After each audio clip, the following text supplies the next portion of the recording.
Hey guys, what's up and welcome back to my channel. So today we're going to be talking about a situation that I talked about in the past. I believe it was at least 2 years ago now, something around that time. I may include clips of that video here simply for context, just so you understand where I'm coming from, what happened in the past, just to get a little recap of what's going on. So a while back, I made this video about this socialite named Anna Delvey, or Anna Sorokin, not sure how to pronounce that last name, but she went by Anna Delvey. Anna Delvey posed as a socialite, a person with a significant amount of money, and basically said to be an heiress. She was amongst a circle of people of great means, people who had power, whether that was money or in other ways, but we're going to focus on the money aspect here and you'll understand why in a second. Basically, she scammed a bunch of people by pretending to be this heiress. She scammed people out of money, basically, is the real bottom line gist. What ended up occurring is that the lies caught up with her. She couldn't keep going forever, and that's where we are now. Now, there was a series made on Netflix that covered this, that covered everything she did, so I suggest watching that if you want more context, more detailed information. Today we're going to talk about what's going on now, because truly there are some updates here. Okay, so as a quick background, Delvey was born Anna Sorokin in a Moscow suburb in 1991 and later moved to Germany with her family in 2007. She then relocated to Paris, where she started going by Anna Delvey, a ruse she kept up when she traveled to New York City in 2014. While in New York, she conned her way into an extravagant lifestyle, skipping out on hotel bills and rubbing shoulders with the city's elite and stealing from them. On October 3rd, 2017, Anna Delvey was arrested by the Los Angeles Police Department in a sting operation planned by the Manhattan District Attorney's Office. Rachel Deloche Williams, who alleged she was swindled out of more than $60,000 by Delvey during a trip to Marrakesh, was involved in the sting. Delvey was soon transferred to Rikers Island, where she was held without bail. 3 weeks later, she was indicted for stealing approximately $275,000 through multiple scams. In June 2018, Delvey and her lawyer attempted to make a plea deal, but Judge Diane Kiesel rejected it, saying Delvey showed no remorse. Her case went to trial, and in April 2019, Delvey was convicted of 8 charges against her, including second-degree grand larceny, theft of services, and first-degree attempted grand larceny. She was found not guilty of 2 charges, one of attempted grand larceny in the first degree, and one of larceny in the second degree, related to the alleged stealing of $62,000 from Rachel Williams in Marrakesh. On May 9th, 2019, Delvey was sentenced to 4 to 12 years in prison and fined $24,000 in order to pay restitution to her victims. "I'm stunned by the depth of the defendant's deception," Justice Kiesel said in handing down the sentence.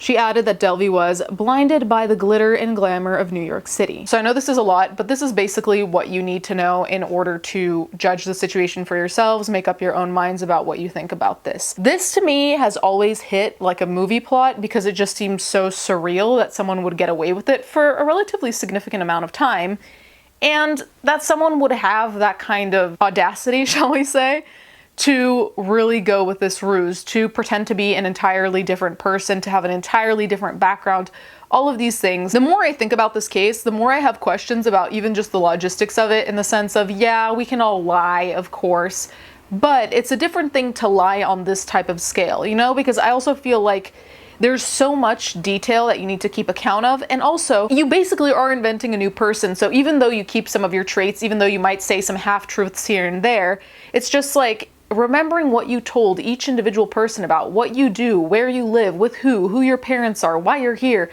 All this shit is a lot. So this type of lying overall generally scares me because I just feel like there's a lack of humanity behind a lot of this. That's just my little take on that. You guys can let me know what you think about that. What I did really want to focus on was how Delvey acted in terms of her guilt, just because it is some very up and down behavior. It's contradictory. It doesn't make much sense, in my opinion, so listen to this. "The thing is, I'm not sorry," she told the New York Times a day after her sentencing.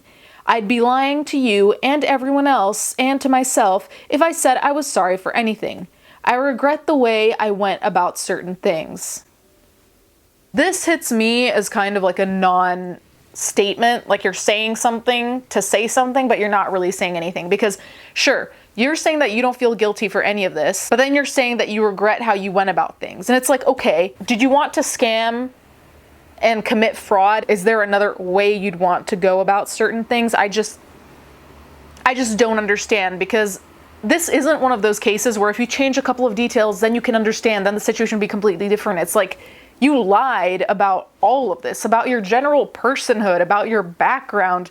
Just what little tweaks can you make that suddenly, I'm not saying make that okay, but that really make a difference to the point where anything changes? Does that make sense? I just don't understand. This whole thing of regretting it, but kind of not really regretting it, but then also changing things, just sounds kind of like, imagine you have a glass full of black paint, straight black paint.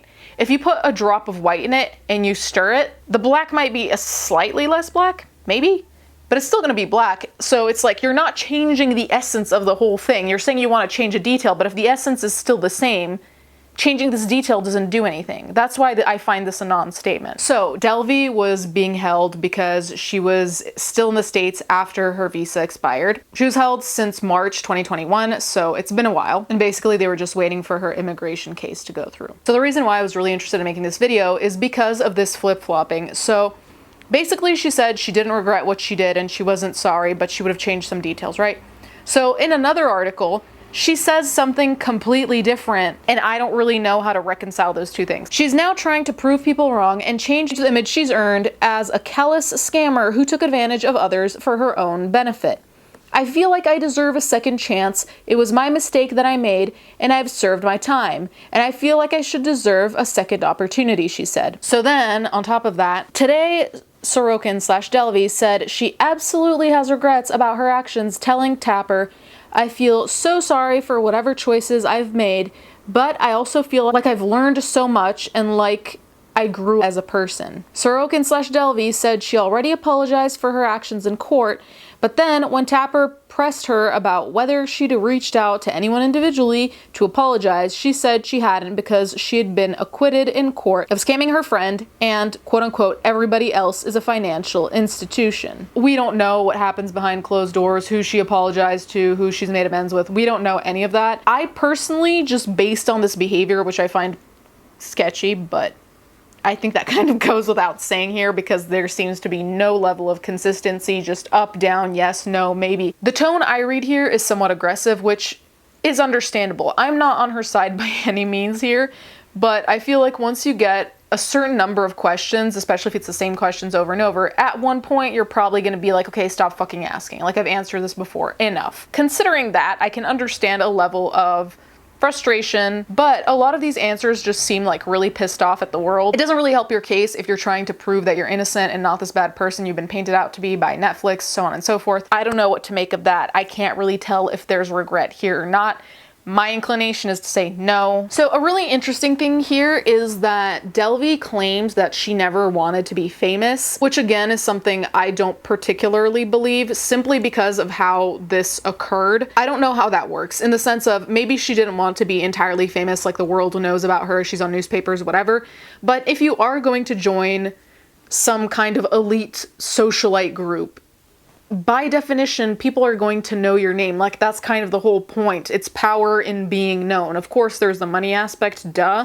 But aside from that, people are going to get to know you. You're going to make up lies. So when people get to know you, you have something to say. That aligns with everyone else in terms of, again, money, your social standing, where you went to school, what degrees you might have, all these things that contribute to power in a capitalist society, basically. It's really hard for me to believe that she didn't want to be famous in some degree. Now, that could be a smaller degree, famous within a circle, things like that. Also because that fame buys you shit. So you don't have to pay for things, you get things for free, you get opportunities for free, experiences for free. So now Delvey is free again, and frankly, I don't really know what comes next because I do think that this is a completely tarnished reputation. I don't really know how you come back from this. I don't know how anyone trusts you after something like this.